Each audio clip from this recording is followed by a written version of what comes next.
ठाकरेंच्या शिवसेनेच्या माजी नगरसेविका तेजस्वी घोसाळकरांना जीवे मारण्याची धमकी आली आहे। वर्षभरापूर्वीच पती अभिषेक घोसाळकरांची हत्या झाली होती।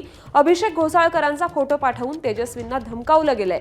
धमकीनंतर तक्रार दाखल करण्याची आता प्रक्रिया सुरू झाली आहे। तेजस्वी घोसाळकरांसह लालचंद पाल यांनाही धमकावण्यात आलंय। गरीब नवाज नियाज कमिटी या व्हॉट्सअप ग्रुपवर ठार मारण्याबाबतचा मेसेज पोस्ट करण्यात आलाय।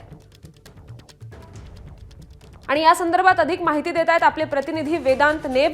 वेदांत, मागच्याच वर्षी पतींची हत्या आणि त्यानंतर आता तेजस्विनी घोसाळकरांनाच धमकी आली आहे। श्रुती, जी माहिती आपण पोलिसांकडनं आणि तेजस्वी घोसाळकर यांच्याकडनं घेतली, त्यांच्यामध्ये आपण असं बघितलं की व्हॉट्सअप एक ग्रुप आहे आणि या व्हॉट्सअप ग्रुपमध्ये ही धमकी आलेली आहे।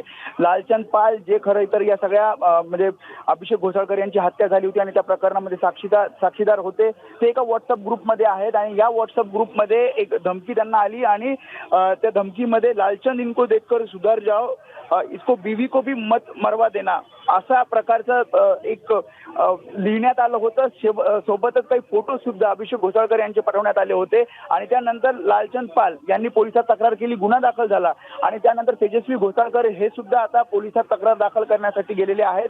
आपल्याला धमकी येत असल्याचं त्यांनी पोलिसांना सांगितलेलं आहे आणि ही सगळी प्रक्रिया दहिसर पोलीस स्टेशनमध्ये सुरू असल्याची माहिती आहे। बरं, धन्यवाद वेदांत, आपण दिलेल्या या सविस्तर माहितीसाठी।